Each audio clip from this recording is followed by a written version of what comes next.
మీకు ఇండైరెక్ట్గా మీకు ఇప్పుడు వరకు తెలియని ఒక బెనిఫిట్ నేను ఇక్కడ చెప్తాను. 100 గ్రాముల పుచ్చకాయ ముక్కల్లో 8 మిల్లీగ్రాముల ఐరన్ ఉంటుంది. ఐరన్ ఎక్కువ ఉన్న నెంబర్ 1 ఫ్రూట్ పుచ్చకాయ. పుచ్చకాయలన్నిటికంటే స్పెషల్ ఐరన్ ఎక్కువ.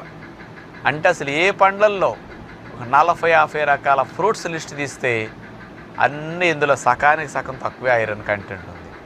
రక్తం తయారీకి కావాల్సిన ఐరన్ అనేది పుచ్చకాయల్లో బాగా రిచ్గా ఉంది. ఏ ఫ్రూట్లో లేదు, పుచ్చకాయలో ఉన్నంత ఐరన్ ఎక్కువగా. మనకు కావాల్సింది 28 మిల్లీగ్రాముల ఐరన్ ఒక రోజుకి, మ్యాక్సిమం 30 మిల్లీగ్రాములు. మనం తీసుకునే 400 గ్రాములు 500 గ్రాముల పుచ్చకాయ ముక్కలు అట్లా తిన్నామంటే 400 గ్రాములు వెళ్ళిపోతాయి. రోజు మొత్తానికి కావాల్సిన ఐరన్ ఇన్ని పుచ్చకాయ ముక్కలు తింటే వెళ్ళిపోతాయి.